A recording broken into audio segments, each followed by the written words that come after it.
Well, I've spent over 30 hours in the game over the last few days, and honestly, it'd be a lot more if I wasn't pausing to make this video. With thousands of players flooding in and Steam reviews sitting at overall positive, I wanted to step back, take a breath, and figure out why Dune Awakening is working, or whether it A, has a future, and B, is a game you might enjoy as well. So far, Dune Awakening's been a mix of fast, streamlined building mechanics, a satisfying blend of linear and open-ended progression, atmospheric sound design, where's my base? Dune-inspired environments and challenges,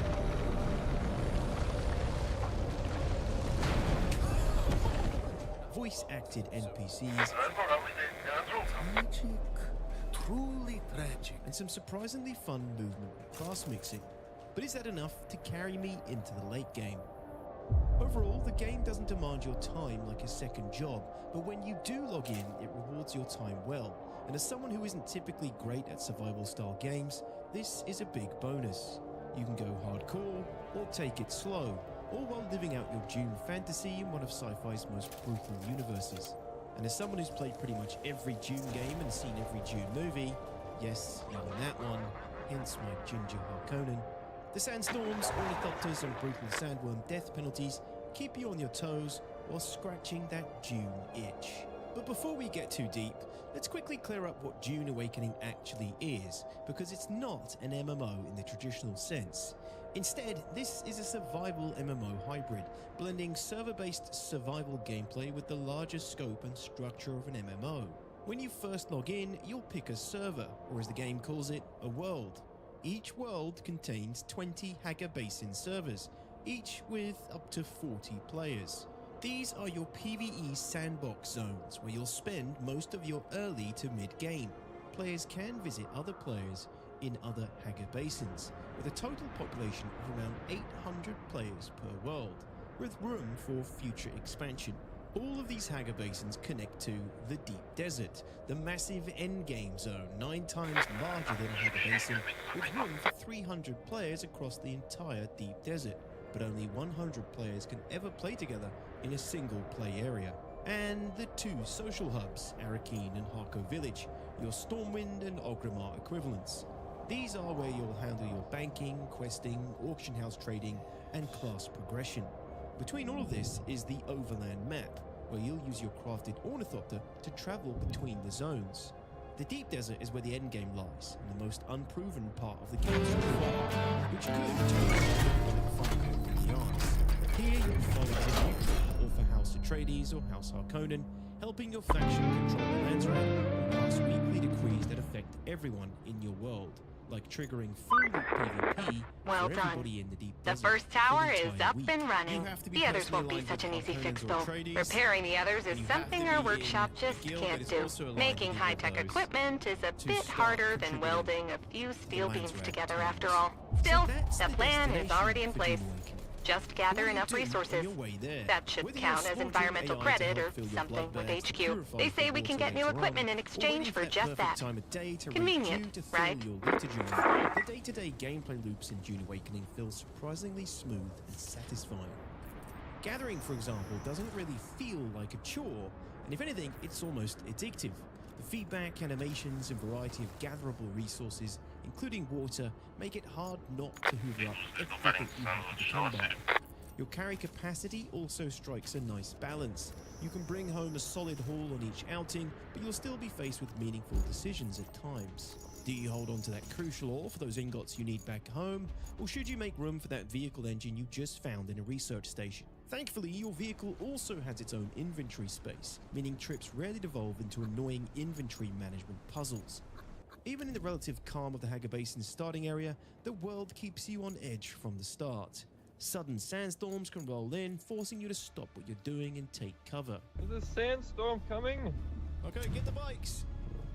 Vehicles left exposed will take damage. You'll often hear a sandstorm coming before you see it, with a general warning to all who might be caught in the storm's path.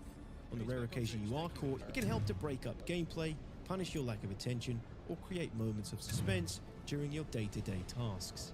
Of course, this wouldn't be a Dune game without sandworms, which are attracted by your vibrations as you move across the sand. These are the little ones, with the much bigger worms found later on in the deep desert. If you're not careful or quick enough, the sandworm will burst out of the ground before chasing you to your death, causing you to lose everything you're carrying. Initially on foot, the sandworms can feel like a real threat, but once you acquire your first bike, it's a lot easier to cross the sands and avoid them. With that said, the threat and tension never really goes away, and the more expensive and powerful your items, the more you stand to lose. This was a bug in the beta as well, it wouldn't put you in the proper seat.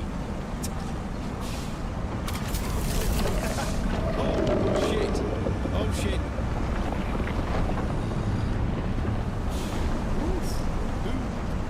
Is that for us?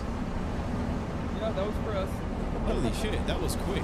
What really surprised me early on was how quickly you're able to start building, and not with some slow, grindy unlock process either, but right after a few early parts of your journey. Once you've decided on where you want to build, simply drop a sub-fee from there. As long as you have the materials in your inventory or stored nearby, you can start slapping a base together, with a big variety of shapes, angles and styles to make the base of your dreams early on. Walls, floors, crafting stations, utilities, decor, it's all fairly intuitive and feels easy and responsive to place or remove depending on your requirements. Even on sloped terrain, the game handles snapping and leveling quite well. I will say though, navigating the menus does take some time to get used to, and even 30 hours in, I still find myself messing up when trying to navigate the right menu, sub-menu, structure list, toolbar, etc. The building system is grid-based, but not overly restrictive. You can get creative with multi-floor bases, blend terrain into your structures, or even just make a cozy outpost with the basics. My smooth-brained ass opted for the classic box, at least initially, as I intend to make a more grander base later on, further to the north. The foundation for base building here is really strong, and Funcom will no doubt expand heavily on it with the cosmetics and DLCs later down the line. I can see people spending their entire time playing this game just perfecting their base builds. Bases aren't just for aesthetics either. You'll obviously need it for things like refining materials, storing your gear, crafting vehicles, housing your water system, and pretty much everything else you need to be fully autonomous, with players eventually creating, no doubt, full-blown streamlined production facilities. There's also a strategic layer to where you build. Players need to think about their proximity to useful outposts, AI for blood farming or rare resource spawns. Later on, when you start building in deep desert PvP areas, you'll also want it to be fully defendable. Right now, there's no siege system or base raiding in early PvE zones, so you've got room to experiment, mess around, and figure out what kind of setup suits your playstyle. Whether you're focused on production efficiency, aesthetics, or both, the game gives you plenty of room to build a place that suits you. Once you've gathered the materials you need, crafting feels nicely streamlined. There's no need to run back and forth searching for items in a recipe.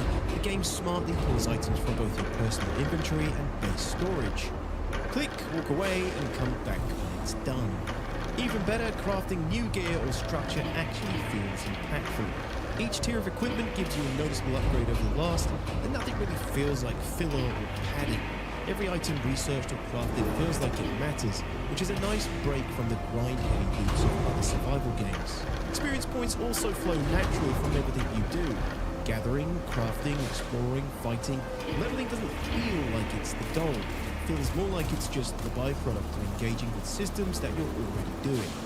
Early on, the game introduces the journey, a guided progression system that walks you through core mechanics and gradually opens up the world.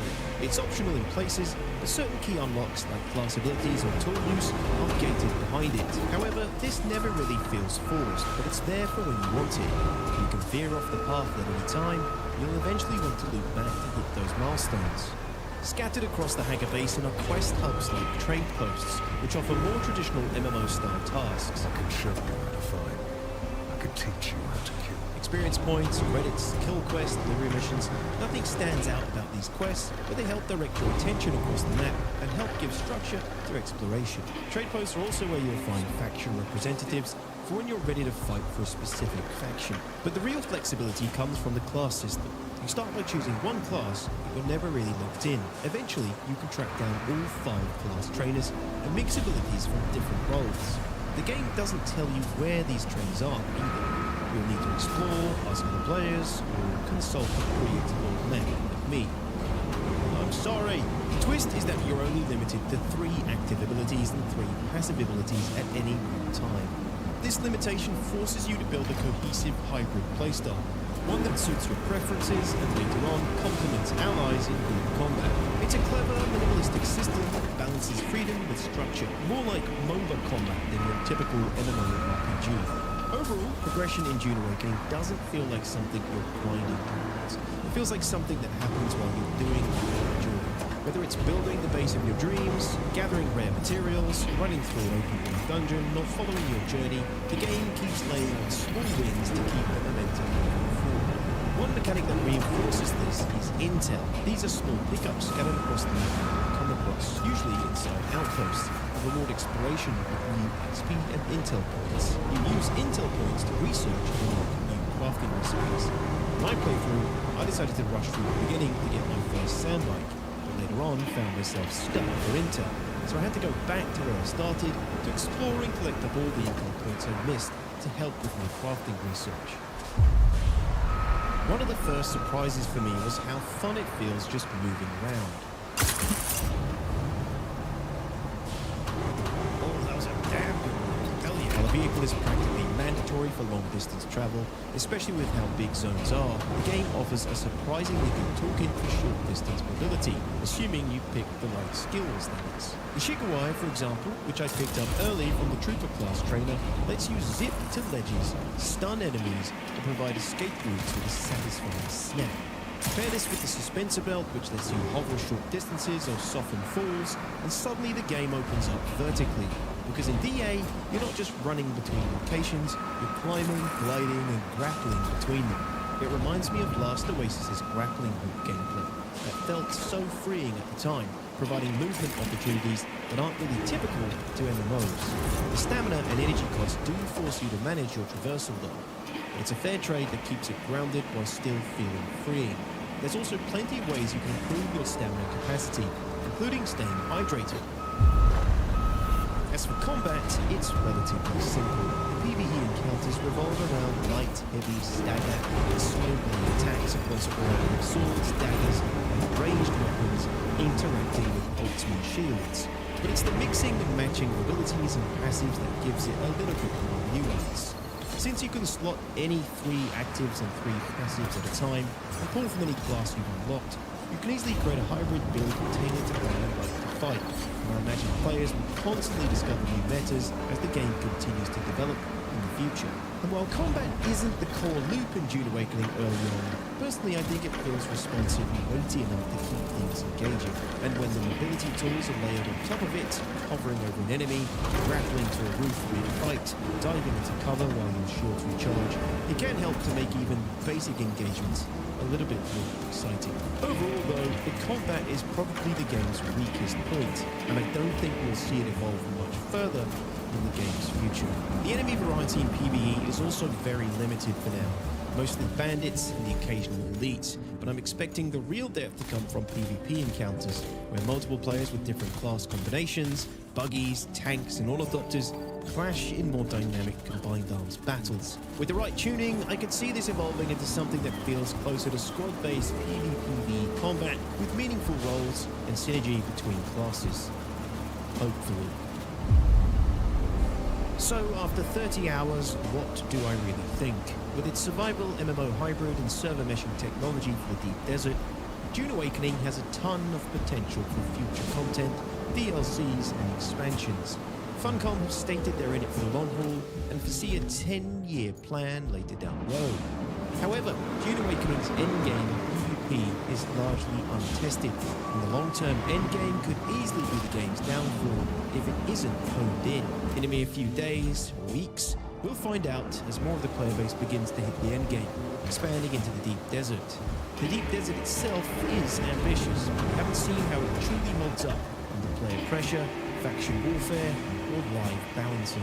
Monetization-wise, Funcom is intent on keeping it to cosmetic DLCs and season passes, and with the way the game is designed, I can see ample opportunity for them to monetize the game in a healthy way moving forward. Funcom has great momentum here from its successful Head Start launch.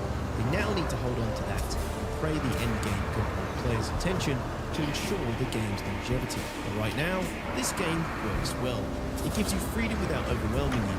It respects your time, and it wraps it all in a genuinely atmospheric June package that's a lot more stable and engaging than I expected. Whether that holds true at 100 hours or 1,000, I'm not sure yet. But for now, I'm in.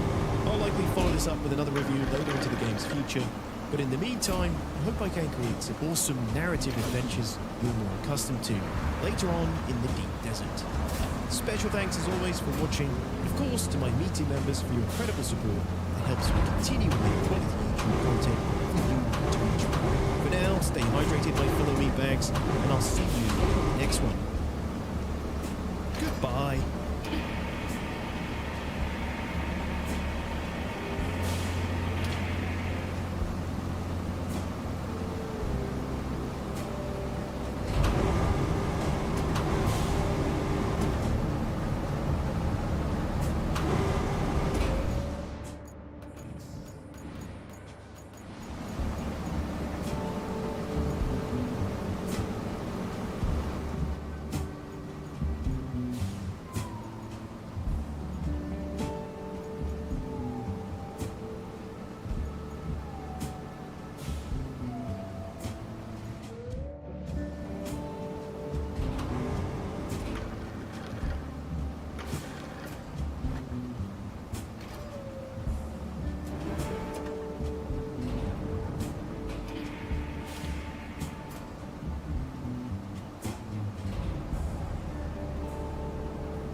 Good job collecting all those resources. I'm sure they'll all be properly used in construction and not end up in a dump somewhere. Well, you've got enough for us to exchange for brand spanking new tower parts, which is all that matters. All that's left is to send them to HQ in a convoy. Should be easy, right?